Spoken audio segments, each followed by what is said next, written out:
Hello, my name is Lane, and I'm doing my presentation on the Champlain Tower South collapse in Florida. Um, this was a pretty devastating collapse, just a tragedy overall, and I'm going to get a little bit more in depth as to why it happened and just kind of some of the things that led up to it. The tower itself was a condominium located in Surfside, Florida. 12 stories to be exact. It was completed in 1981, and the South Florida Building Code of 1979 and ACI 318-77 was applied during the design and construction phases.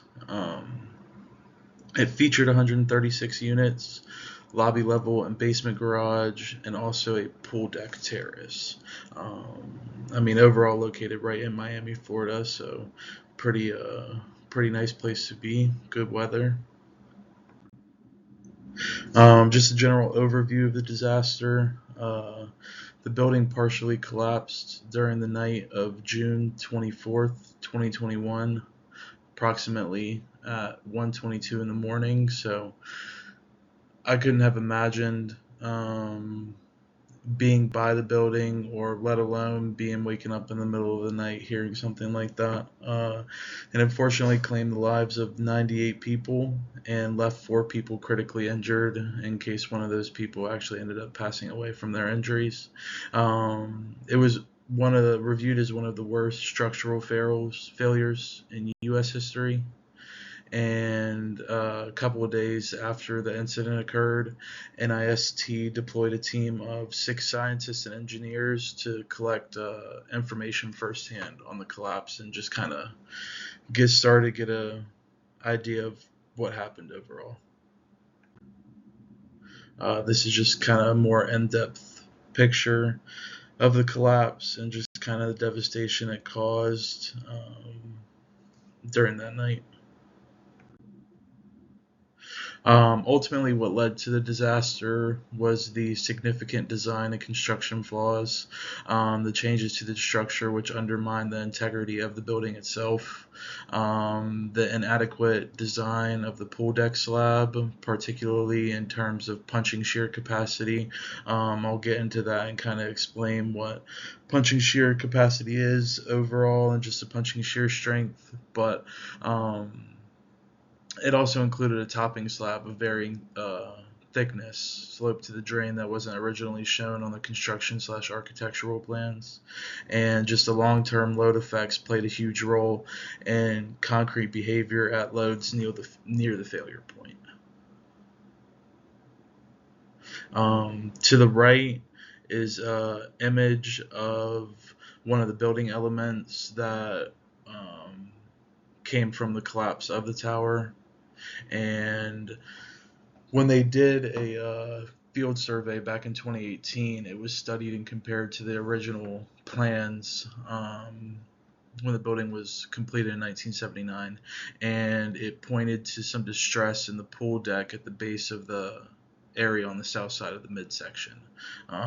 That just kind of raised some eyes as to ultimately what led to the collapse of the building. But like I said, just getting into punching shear strength and why it is important.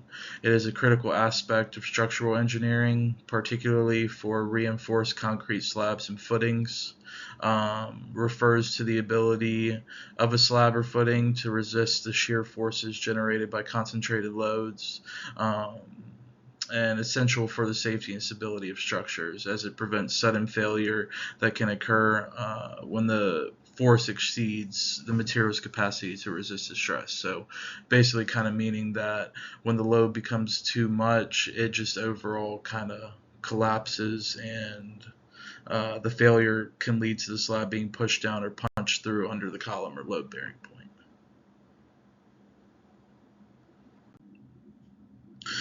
Some of the remedies to avoid future such disasters. Overall, nearly all buildings are structurally safe, and those constructed after ACI 318-89 adoption include integrity reinforcement. They're carefully evaluated for any modifications or renovations that could impose additional loads on existing structures, needing the proper documentation and thorough structural assessments overall, and noticing some visible signs of distress such as deposits, cracks, and vertical slab displacement just when you're overall getting a good inspection of the building and trying to see how it's holding up over time.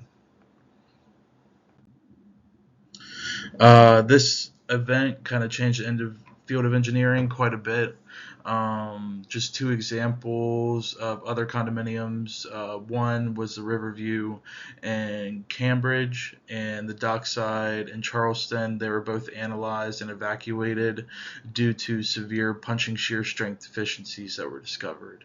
Um, One of the new milestone inspection laws was passed in Florida, mandating the inspection of many condominiums. Just following the accident and kind of what happened, that law was just kind of passed so that going forward there were just more strict inspections done just to prevent things like this from happening. Uh, Obviously, the need for additional structural and engineering research and punching shear related research to consider the effects of time and environmental factors on punching shear capacity, uh, and to ultimately explore improved progressive collapse models and structural retrofitting methods to improve the redundancy and failure resistance of the building.